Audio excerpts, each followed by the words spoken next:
Hey, all you minties, this is the Uncanny Omar from Near Mint Condition, and join me today for my overview and comparison of Frank Miller's Sin City Volume 4, That Yellow Bastard. So, let's get started.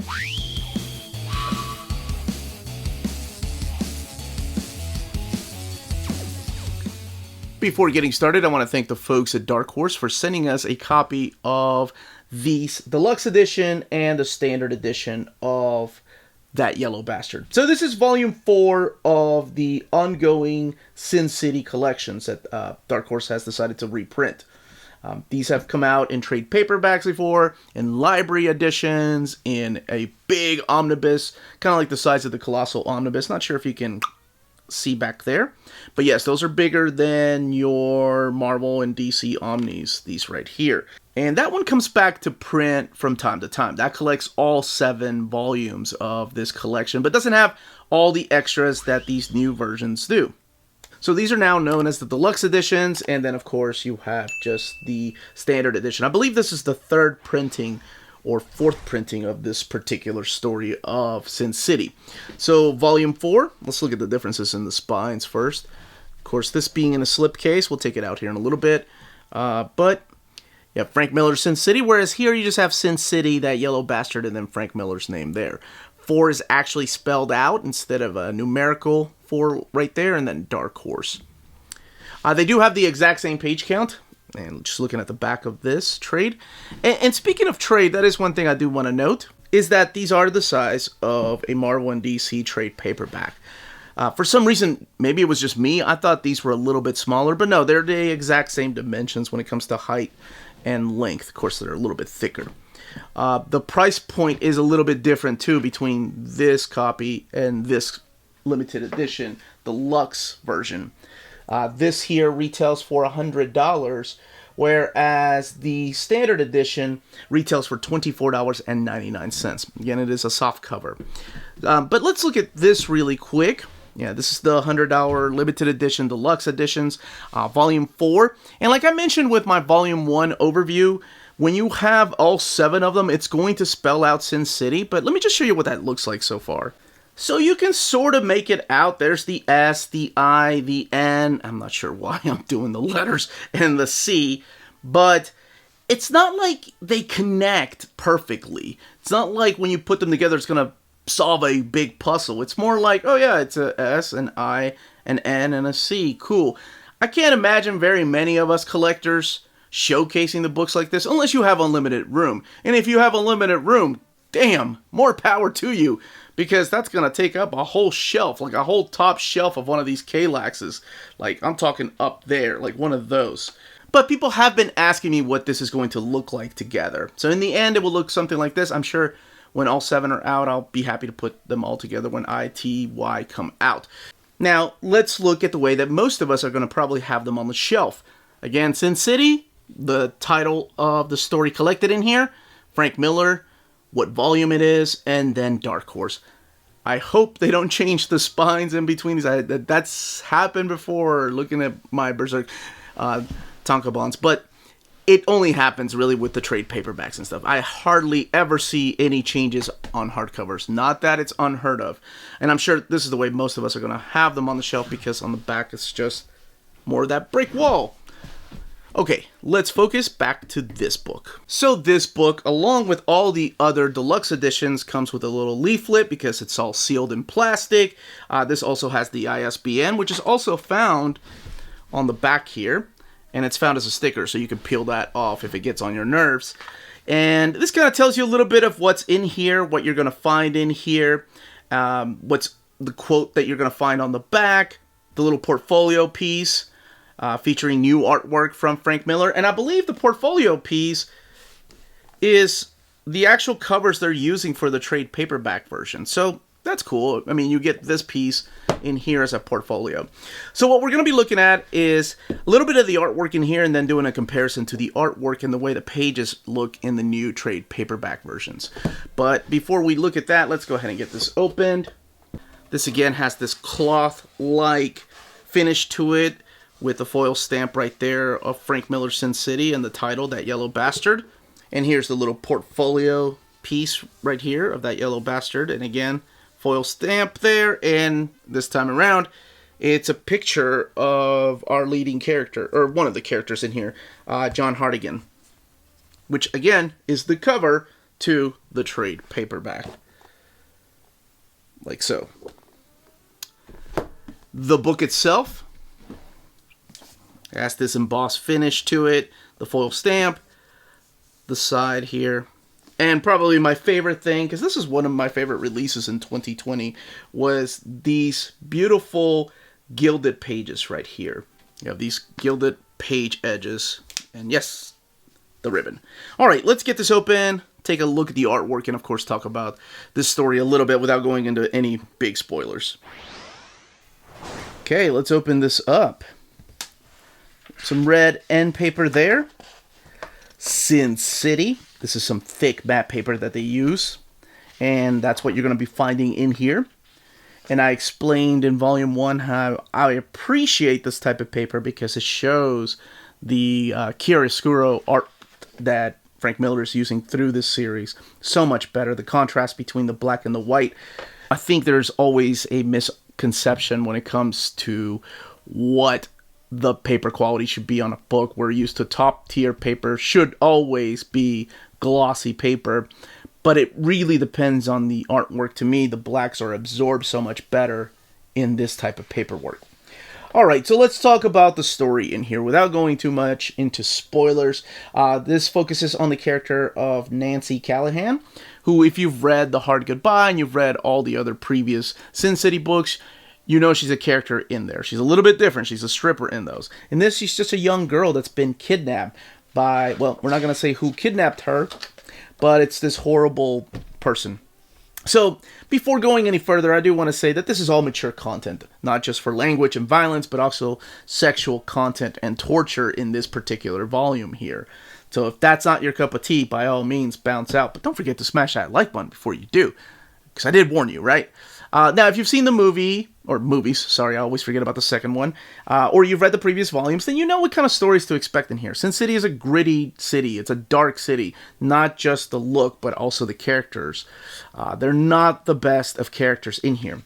So now that I talked about Nancy, and I talked about her age, then you know that this story takes place years in the past, probably about 8-9 years before the events of The Hard Goodbye. So she's been kidnapped by this horrible character, and it is John Hartigan on his final mission to save her. He's suffering from chest pains. He wants to retire. He's a police officer, and he needs to save her as kind of like his last hurrah. And, you know, here she is, 11 years old. Now, the things that he does to try to save her and the plot twists that happen in here are horrific. I'm going to skip a bunch of pages. The things that he endures, what ends up happening, the betrayals, the twists and turns. Oh, it's such a horrible, brutal, wonderful just story about, you know, this man that doesn't know this little girl, who's a police officer who's trying to do the right thing. And the things that he has to do, because I guess to talk about the rest of the book and why it's called That Yellow Bastard is, well, he takes the blame because it's all a big political scheme going on. There's your ribbon right there. You know, he takes the blame for having kidnapped this young girl, so he serves prison time. And this young girl, through the years, keeps writing him letters, like checking on him. This is Nancy. Eventually, he tells her to stop writing him, but she keeps writing him letters because she feels a connection to him. Not just like a father-daughter thing. It becomes a little bit weird from her eyes, but then again, you got to think this child's kind of messed up anyway.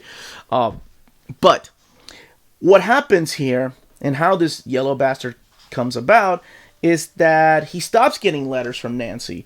And he knows because of the big political scheme that's happened and why he decided to take the time to bite the bullet and do time was so he can keep these political figures away from her and keep her protected. But eventually he gets a visit by this creepy character right here. And much like an artsy film like Schindler's List or Human Centipede 2, Yeah, I don't know why I always go with that as artsy, and it's not at all. We've seen that before. Frank Miller uses color on this particular character, and hence the name That Yellow Bastard. And you can find out why he is yellow through these pages. Now, this was also part of the first movie, if I'm not mistaken. It's been a while since I've seen it. But this guy is just visiting him in prison and gives him a little gift, and it is a finger of somebody that would be about 19 years old. You know, he's a cop. He's able to decipher all this. So he thinks Nancy's been kidnapped and tortured by whoever the hell this guy is, and you can find out who it is through these pages. So that's why he decides he needs to get out. And he gets the help of some a character that has appeared in the past, or, sorry, in previous volumes of Sin City. And there are characters that appear in here that have appeared in the previous 3 volumes, whether they're cameos or whether they play a big pivotal role in this particular story. But that's who the Yellow Bastard is. This character right here, this creepy looking character who just visits him in prison and kind of gives him a purpose to get out of prison, to go and find out where Nancy is. Because in his eyes, this whole political scheme, all these people that are behind the original kidnapping of these young girls, because she wasn't the first one to get kidnapped and tortured and horrible things happening to these kids, he thinks that they have made her disappear, so he's out to find her. And to me, it's a great story about love, revenge, and then, you know, what you're willing to do for someone you don't even know.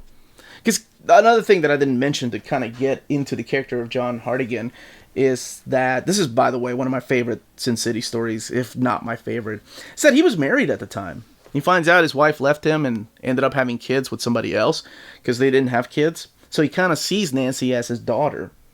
So, again, that's pretty much all I will say about that. The book has 240 pages. Because the least I say about it, the more you can be surprised. Let's look in the back here for extras, though. So you have a pinup gallery here, not just from Frank Miller, but different artists like Mike Allred.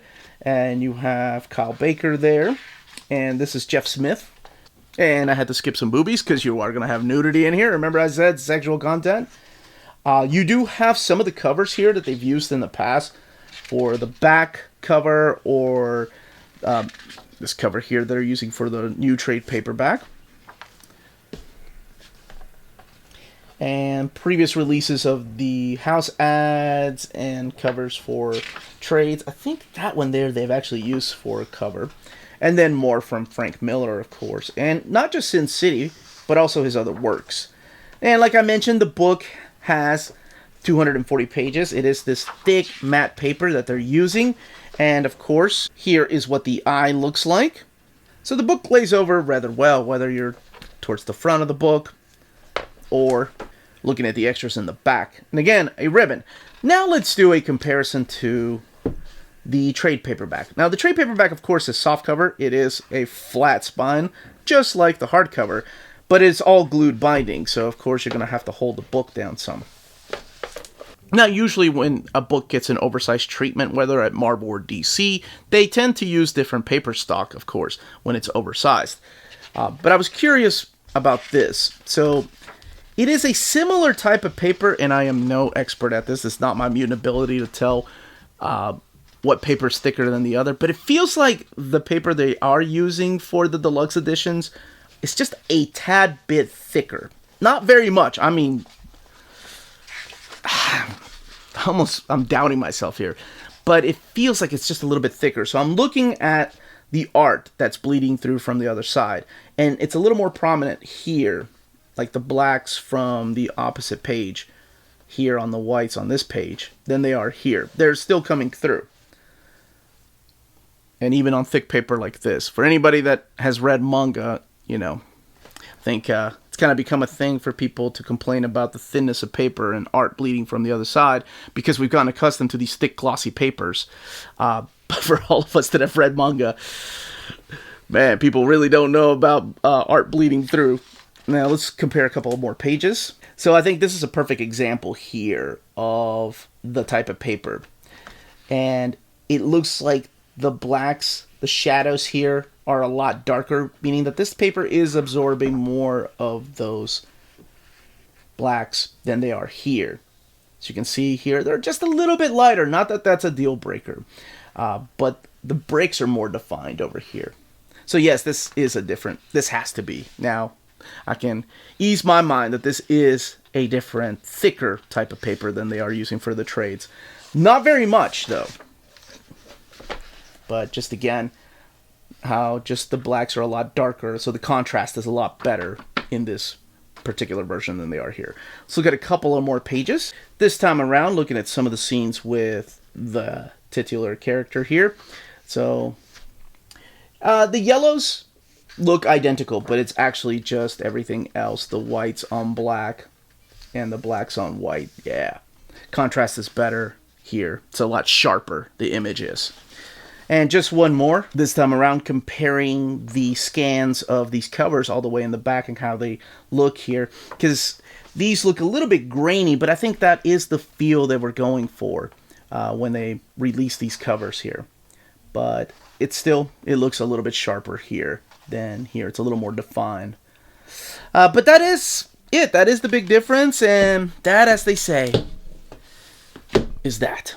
If you're interested in purchasing either version of this book, don't forget to check out our sponsor, cheapgraphicnovels.com, your online home for graphic novels and collected editions up to 50% off cover price. They have excellent shipping and prompt and helpful service. Check out their bargain deals for up to 90% off cover price. And don't forget that CGN also takes pre-orders. That way you don't miss out on the hottest releases. And they are currently running a special promotion for you Minties. If you're a first-time customer, after receiving your order confirmation email, reply back to that email and let them know Near Mint Condition sent you their way. They will then apply a free shipping promotional credit to your next order in the US. Cheap Graphic Novels, your source for the hottest books with the kind of deep discount, quality shipping, and customer service that will keep you coming back for more. And that was the content and the page count build and the difference between these two editions. Let me know in the comments down below which you are picking up, unless you own Big Damn Sim City and you're happy with that. What you think about Frank Miller telling future stories and collecting it in his own publishing company with Dan Didio. Yeah, I would love to know all those comments down below. Don't forget to smash that like button, subscribe, and ring that bell for notifications to let you know when our videos are going live. We are on Spreadshop and Patreon. Amazing ways to support the channel if you can do so. And thank you to our existing patrons. Could not be making videos like this possible without you all. And the link to our Patreon is in the description of our video if you want to check that out. And more importantly, everyone, stay healthy and safe out there. Much love.